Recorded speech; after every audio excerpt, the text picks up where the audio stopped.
LOP in the building. My life been a movie, I should've filmed it. Nicer with the pen game. Pops taught me the spit game. Get your cameras ready, we heavy. Catch when I'm in frame. Produk, opinionated, but I'm coming through smooth with it. I be kicking facts, you could Google it. Bring a block to the booth, hear the truth, just another lane lock. I'm a Crown Heights legend, still repping the same block.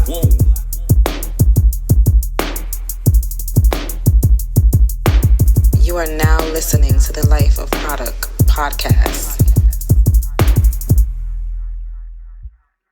Yeah, what up, man? It's the boy Produk. You are now locked into the Life of Produk podcast. This is episode 15, and I'm actually happy about it. And for those that know me, I don't get happy too much. You know what I'm saying?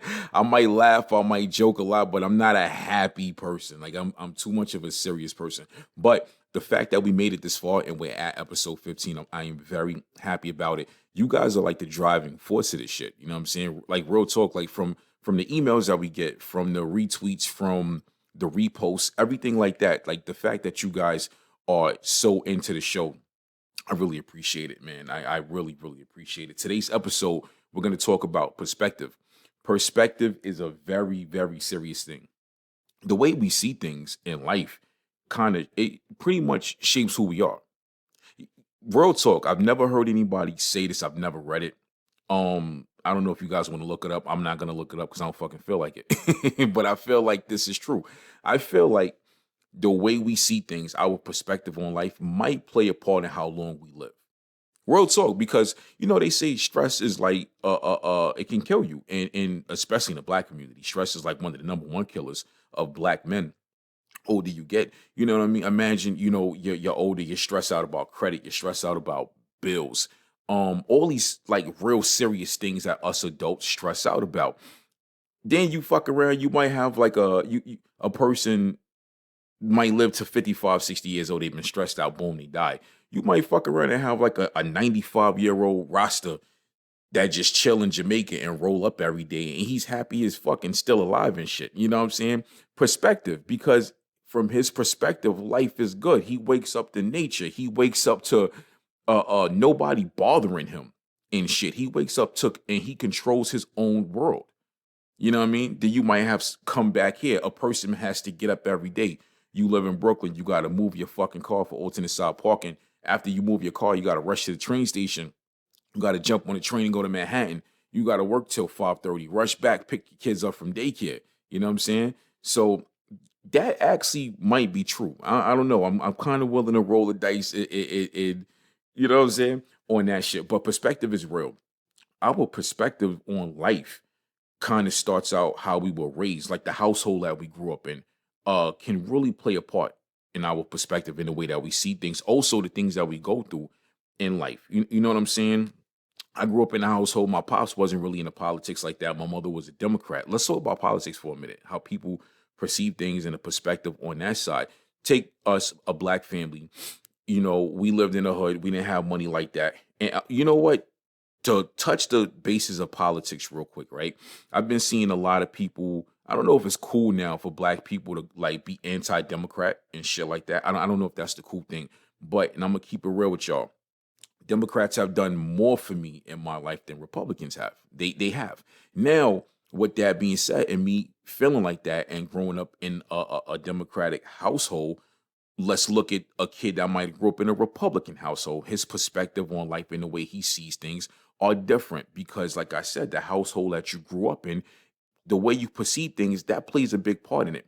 I've met a lot of Republicans, and a lot of them, when they refer to Democrats, they have like this, there's like this garment or veil over their face that makes them look at Democrat society or especially black Democrat society as being lazy. Oh, they just want this. They want free health care. They want to just live on welfare and have kids. I've met a lot of white people on welfare with a bunch of fucking kids. I'm keeping it 100 with y'all. But do you see how their perspective on things has been molded from the way that they were raised? And I'm gonna keep it real with y'all. I think I don't want to say biased, but at a certain point I had to like kind of open up my eyes to a lot of different things, because just like those kids that were Republicans, they saw things one way. Me being a kid growing up into a man being a black Democrat, I saw life a certain type of way. I've seen life on a broad spectrum, but I had to like kind of let down the bias, or whatever. A lot of us Democrats or black kids growing up at a certain point, the way we perceive things, we would always see things like those were all racist people. They were all bad people. They were all coming for us. Boom, boom, boom. I've had situations in life where I've met people that were Republicans that were not bad people. And the funny thing about shit like that, we have a lot of similarities. And I was just telling somebody this shit the other day. I hate using the term redneck because I feel like it's somewhat racist. Like if a person was to refer to me and something like that and it was derogatory, I would take it the wrong way. I would be mad about it. So I don't want to call a certain set of white people racist. I mean, rednecks or whatever. But if you look at people from that walk of life and you compare them to black people, like black people in the hood, there's a lot of fucking similarities.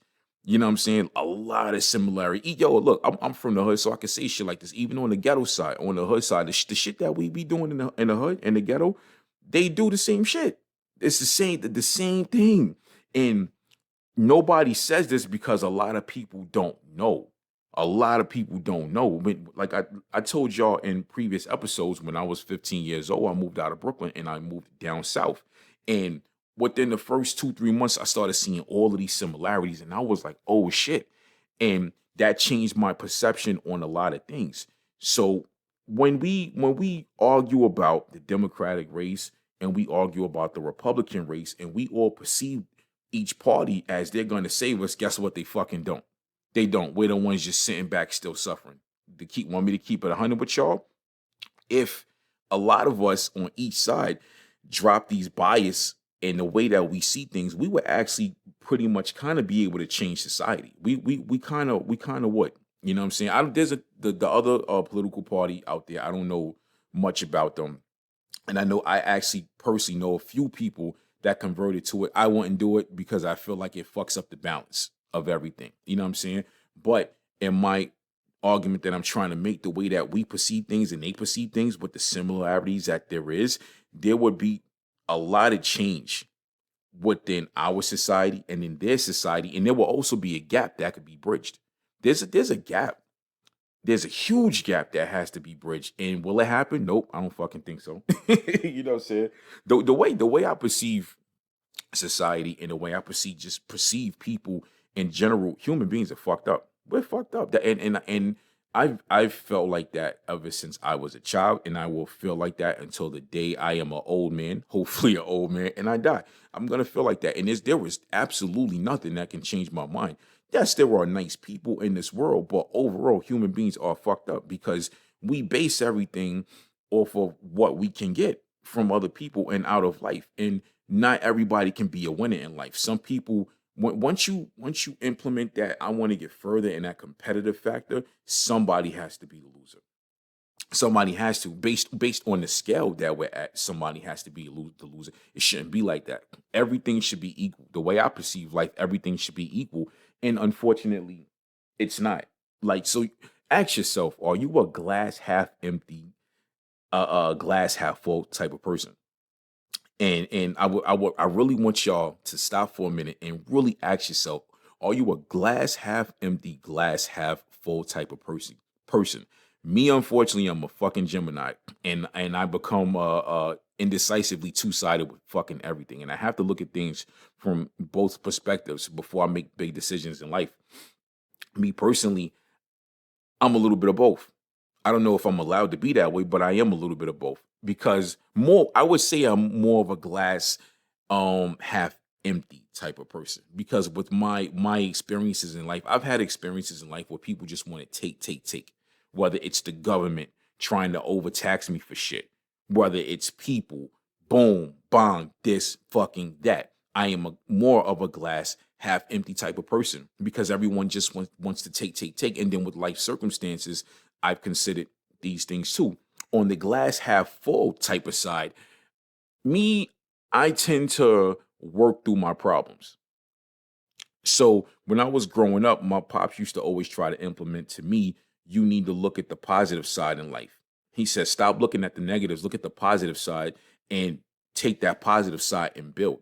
And that was great advice. And I still hear his voice as a kid, when I was a kid and, growing up, I still hear that voice in my head and I do that. So a lot of times when I'm mad, I tend to use like my anger. My anger fuels me and it fuels my work ethic. And I get, look, I get shit done. Shit gets done. And that's what I do.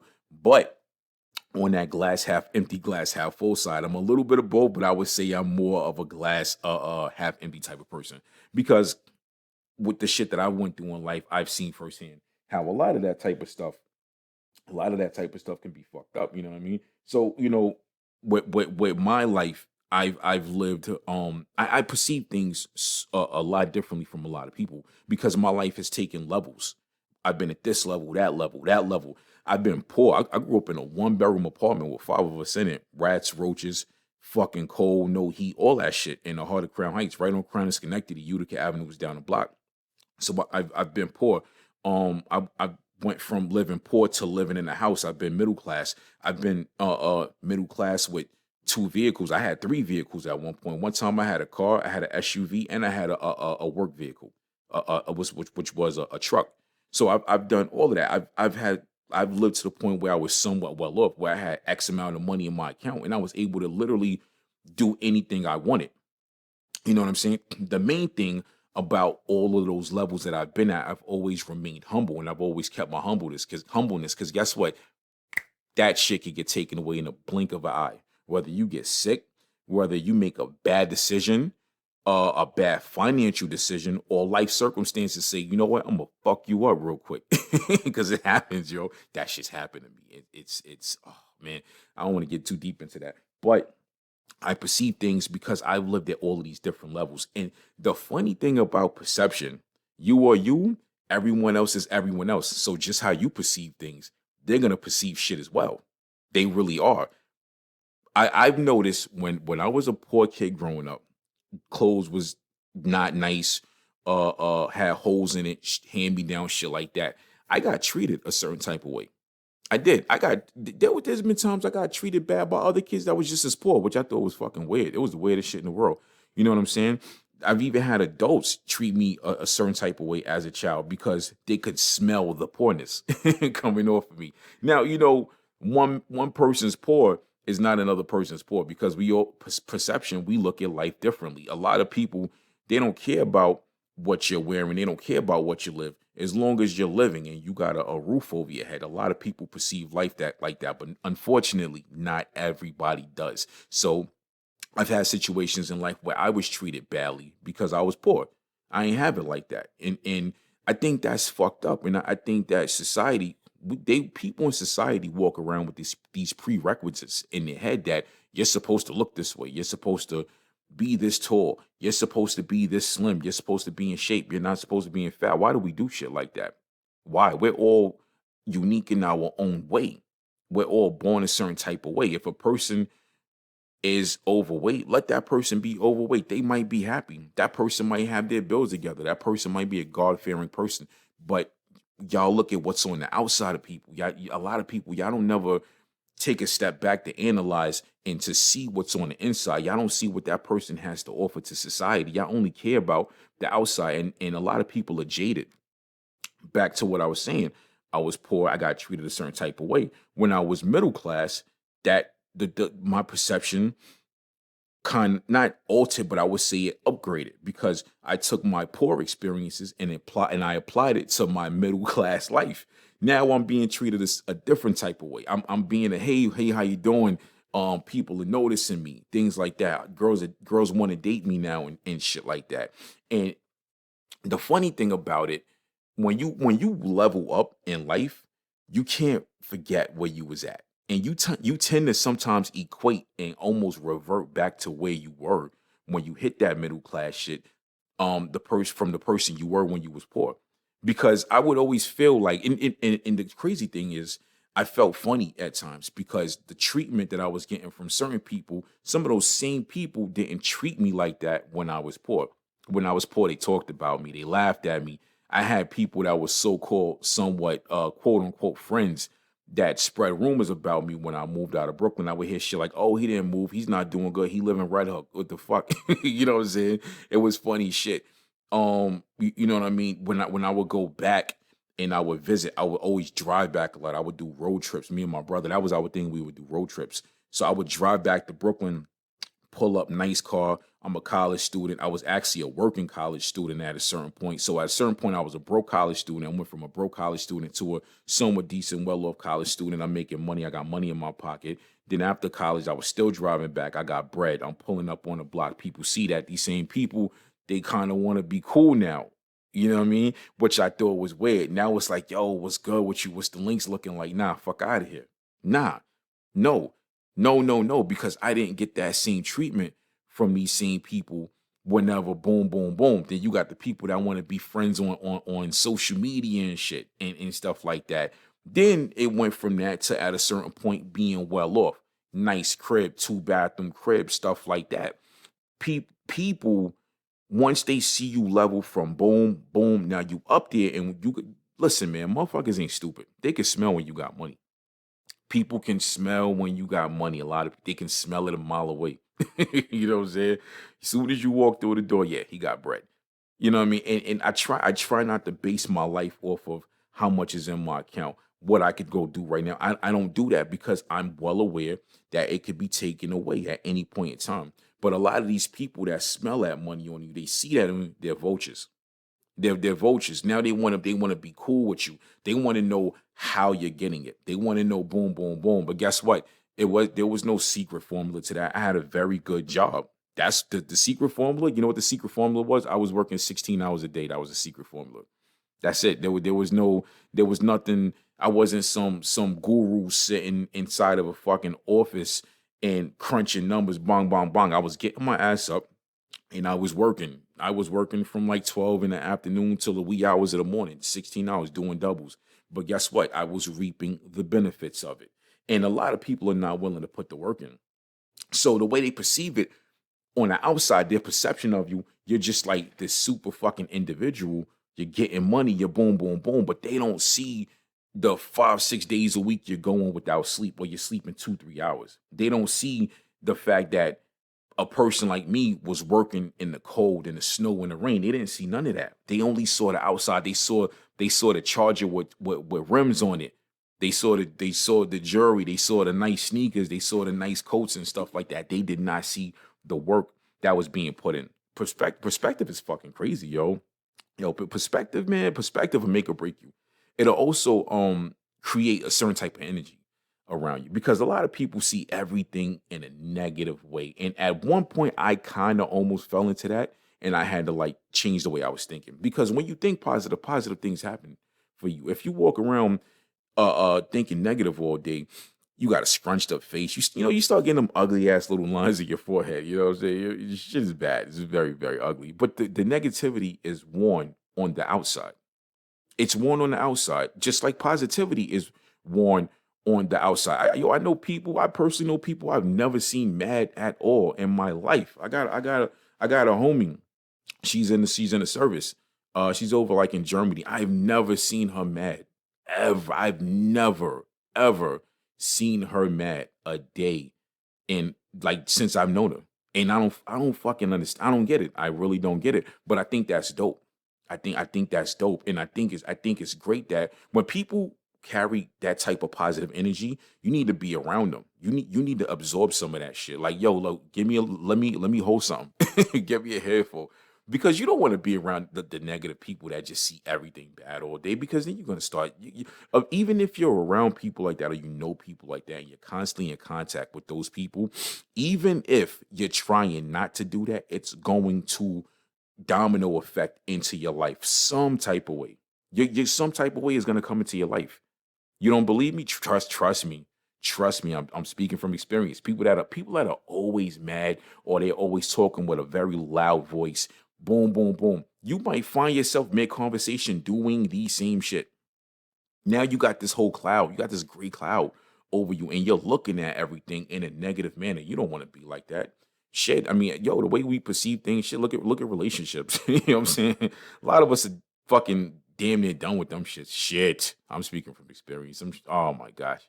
Yo, the way I perceive relationships, man, it's let me choose my words wisely because I got some female listeners and I don't want to offend. I don't want to offend the female gender. I love y'all. I love y'all very much. But the way, listen, okay, boom. Before I talk about myself, I know females that feel they've given up on relationships. They feel like all men ain't shit. A lot of men ain't shit. And I'm a man, and I'm telling y'all, a lot of men ain't shit. Like, yeah, I've known dudes that have had side families for years, and nobody found out till that man passed away.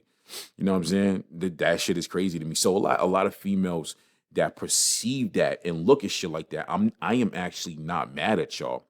I get it. I get it, and I totally understand it, and I totally respect it. You know what I mean? Then you have people that don't feel like that. The way they view relationships, they perceive relationships in a realistic manner, and that's the thing. Your perception with certain things, it has not different levels but different doors. Say if you approach a relationship, right? You got door A, B, and C. You got door A, and you're kind of on the guard with it. You're taking everything slow. You've been dating this person for 2 months. You ain't even kissed that person yet because the way you perceive things, your past relationships worked out doing that. Say if door C, you're kind of like rushing things. You know what I'm saying? You person third, fourth date, y'all had sex, things like that. And now all of a sudden that shit's dying down. Say if you walk to door B and the person at door B is kind of on up and up and they don't know which way to go because they perceived it from both A and C, but they're very indecisive now on where to go because their past relationships were fucked up. Say if that person is in their 30s, they're divorced, they're a single parent, she's a single parent, or he's a single parent and shit like that. Our perception kind of takes us in different directions sometimes to where we don't really know where to go. My perception personally on relationships, I feel like at this point in like nothing ever really lasts. And I feel like you have to go through too much to make it last, whether it's a relationship or it's eventually going to be a marriage. Because at a certain point in life, at a certain age, you should be dating to marry. You know what I'm saying? You kind of should be dating to marry. Now, everybody life is different. Everybody life can take a wrong turn, a right turn, or you might fuck around and catch a flat and be stuck. You know what I'm saying? You might be on the highway winging it. You know what I mean? This shit can happen. So depending on how you were raised, how you perceive relationships and marriages, yes, you should be dating to marry at a certain point. But what if your heart was broken? What if you got married with good intentions and it didn't work out? Now you're paying child support. What if that person is trying to take fucking spousal support from you and things like that? Like I've had situations where females have lied on me and things like that when it came to relationships. I've been arrested before for shit I ain't even do. So my perspective on relationships are a little different from a lot of people. I made a decision at a certain point that if I was step forward and I would progress and meet somebody, I really want to know that person's background. I want to know what made their past relationship not go right, because the way I perceive things just like this. Shit is always great in the beginning. And I perceive things that no matter who you meet in a relationship, they always have potential to become your enemy. It doesn't matter. A person will love you today and fuck you over tomorrow, depending on what happened and what you did. Some might just do it because they're fucked up. But if that person is starting to perceive you as not who you were in the beginning, then that person can have the potential to fuck your life up. And I'm speaking from experience and shit like that. Now, some people might disagree with me. You gotta kind of know a person's background and values, how they were raised. My personal opinion, as a man, I can't speak for women, but as a man, right? If you were going to date a woman or marry a woman, you need to really. It's not always about the relationship that she had with her father, because a lot of women have daddy issues, unfortunately, because a lot of men ain't shit. A lot of men have walked out on their children. Sometimes it is about the relationship that the mother had with the father. Yes, it is, because you have some people that are not going to keep it real with you. I knew a female, and her father, she was very close to her father. Her mother and her father had divorced, so broke up at a certain point and things like that. And me and her were having a real conversation. And she looked at me, she said, "Yo, I'm gonna keep it real with you. My mother's fucked up." And I was like, "What do you mean about that?" And she said, "Yo, my mother did a lot of shit to my pops." She said my mother would lie on him, call the cops, have him arrested, things like that. She said it pushed her father away. She told me that. And she said it pushed her father away. And her mother did that in hopes that he would have a bad relationship with her and her brother. But it actually at a certain point brought them closer. And the funny thing is, her mom's a correction officer. I can't, yo, I can't make this up, B. I can't make this. This is a real story. So the way we perceive things, man, and shit like that. So you another like I said, like the way I look at things, for me moving further at a certain point in life and getting back into that, I really want to know what the mother's relationship was like with the father, because if the mother was doing things like that, then the daughter is gonna either perceive it one way or another way. She might perceive it and be like, "Yeah, yeah, do that shit, mommy, do that shit," or she might be like, "You know what, that's fucked up. I don't want to treat a man like that." And yo, listen, perception can either hold you back in life or it can make you fully progress. But yeah, this was episode 15 of the Life of Product podcast, the LOP baby. I'm out. Talk to me.